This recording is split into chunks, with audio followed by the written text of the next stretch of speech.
ton association, est-ce que tu peux nous la présenter brièvement? Alors c'est une association qui existe depuis bientôt 20 ans, qui utilise le saut à l'élastique comme moyen de promotion en fait et de prévention pour la lutte contre le sida. La première sensation c'est ça fait peur, c'est je vais jamais pouvoir le faire, c'est je vais jamais y aller. Et c'est 3-4 secondes parce que c'est vraiment rapide.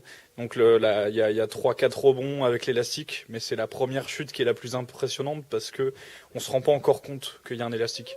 C'est pendant ces 3-4 secondes, c'est juste une chute. On tombe, il y a rien, c'est le vide.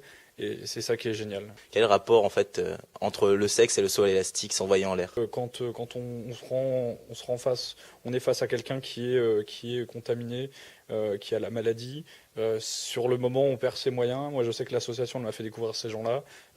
C'est vrai qu'on pourrait se dire que la décision au moment de sauter, ça peut être aussi la décision de savoir est-ce que on se lance et on se dit de toute façon ils ont beau être malades, c'est des êtres humains comme les autres, ou est-ce que justement on reste un peu dans son petit monde et on dit non, c'est pas possible, je peux pas sauter.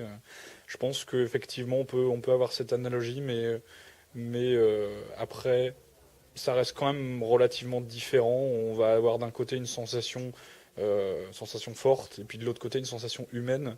Et j'espère que les gens vont plus facilement aller vers la sensation humaine que vers la sensation forte, quoi.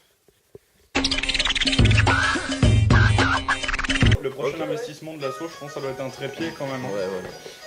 Je dis pas que Mathieu ne tient pas bien la caméra, hein, mais bon.